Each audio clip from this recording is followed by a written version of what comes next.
Deep in the heart of an ancient jungle, where sunlight barely touched the forest floor, there lived a community of animals who had followed the same rule for generations. The strongest ruled.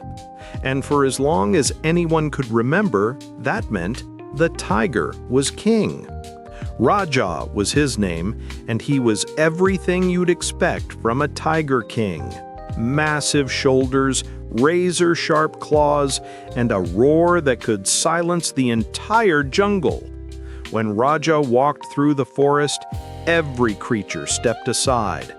When he wanted the best fruit from the tallest trees, the monkeys scrambled to fetch it. When he claimed the clearest watering holes, no one dared to drink until he was finished. This was simply how things worked. Strength meant leadership, and leadership meant taking whatever you wanted. But as seasons passed, something began to shift in the jungle. It started with whispers among the smaller animals. The rabbits wondered why they always had to give up their burrows when Raja wanted to rest. The deer questioned why they couldn't drink from the streams during the day. Even the elephants, who were strong in their own right, began to ask themselves if ruling through fear was really the best way to lead a community. The breaking point came during the Great Drought. Water became scarce, and Raja claimed the last remaining pond entirely for himself.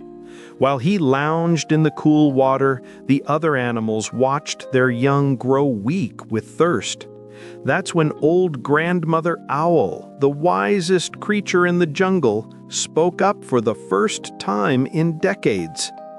"Perhaps," she said, her voice carrying across the gathering of desperate animals, "perhaps it's time we chose our leader differently. Perhaps strength of body isn't the only kind of strength that matters." The idea spread like wildfire through the jungle. For the first time, the animals began to imagine a different way of living. They decided to hold an election, something that had never happened in their forest before. Any animal could run for leadership, and every creature would have a vote. Several animals stepped forward as candidates. There was Baloo, the bear, known for his fairness and calm wisdom. Maya, the elephant, offered her experience and gentle strength. But it was Kiko the monkey who captured everyone's attention. He was charming, funny, and incredibly persuasive. He swung from branch to branch during his campaign, telling jokes, making promises, and convincing everyone that he understood their problems better than anyone else. "I've been small like you," Kiko told the rabbits and squirrels. "I know what it's like to be pushed around." To the birds, he promised the best nesting spots. To the herbivores, he guaranteed access to the sweetest grazing areas. His charisma was infectious, and when election day came, Kiko won by a landslide. At first, the jungle celebrated. Finally, they had a leader who wasn't chosen by brute force, but by their own voices. Kiko threw parties, organized games, and seemed to bring joy back to the forest. The animals felt proud of their decision and hopeful about their future. But power, as they would soon learn, has a way of changing people. Within weeks, Kiko's true nature began to emerge. The promises he'd made during his campaign were quickly forgotten. Instead of sharing resources fairly, he began hoarding the best food for himself and his monkey friends. He established a complex system of rules that seemed designed more to benefit him than to help the community. When the other animals tried to approach him with concerns, Kiko dismissed them with clever words and empty promises. "Trust me," he would say, with that same charming smile. "I know what's best for everyone." But his actions told a different story. He built himself an elaborate treehouse palace, while other animals struggled to find adequate shelter. He threw lavish feasts for his inner circle, while rationing food for everyone else. The jungle began to suffer under Kiko's rule in ways they had never experienced, even under Raja's iron fist. At least with the tiger, they knew where they stood.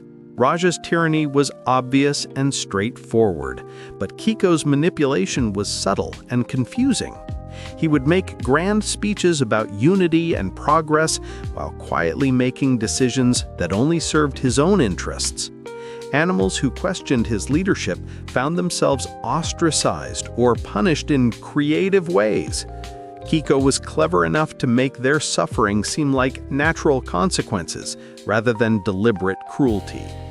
The jungle community, which had been so hopeful just months before, began to fracture and despair. It was during this dark period that a quiet revolution began to take shape. It didn't start with grand speeches or dramatic confrontations. Instead, it began with small acts of kindness that spread throughout the forest like ripples in a pond. Luna, the deer, had always been gentle and thoughtful, but she had never considered herself leadership material. She was soft-spoken, preferring to listen rather than talk, and she had a natural instinct to help others without expecting anything in return. While Kiko was busy with his political games, Luna was quietly organizing food-sharing networks for the animals who were struggling. She helped elderly creatures find comfortable places to rest and made sure orphaned young animals were cared for by the community. Her actions didn't go unnoticed. Other animals began to see that true leadership wasn't about commanding attention or making impressive speeches. It was about serving others, making difficult decisions with wisdom and compassion, and putting the needs of the community above your own desires. When the animals finally decided they needed to choose a new leader once again, there was no dramatic campaign or election rally. Instead, there was a quiet consensus that emerged naturally from their shared experiences. They had learned that a leader's character mattered more than their charisma, that actions spoke louder than words, and that true strength came from the ability to lift others up rather than tear them down. Luna was reluctant to accept the role at first. She said, "I'm not sure I'm strong enough." But Grandmother Owl, who had watched the entire transformation of their community, smiled knowingly. "My dear," she said, "you've already proven that you have the strongest quality of all. You have a heart that chooses to serve rather than be served." Under Luna's leadership, the jungle began to heal and thrive in ways it had never had before. Decisions were made through careful consideration and community input. Resources were shared fairly, with special attention given to those who needed help the most. Conflicts were resolved through dialogue and understanding rather than force or manipulation. The jungle learned that day that true leadership isn't about being the strongest or the most charming. It's about having the courage to do what is right, even when it's difficult. It's about listening more than you speak, serving more than you take, and always remembering that a real leader's job is to make everyone around them better, not to make themselves more powerful. And so the animals discovered that the best kings and queens aren't chosen by strength of body or cleverness of tongue, but by the depth of their character and the size of their heart. In the end, they learned that true leadership is not about ruling over others, but about serving alongside them, creating a community where everyone can flourish and grow.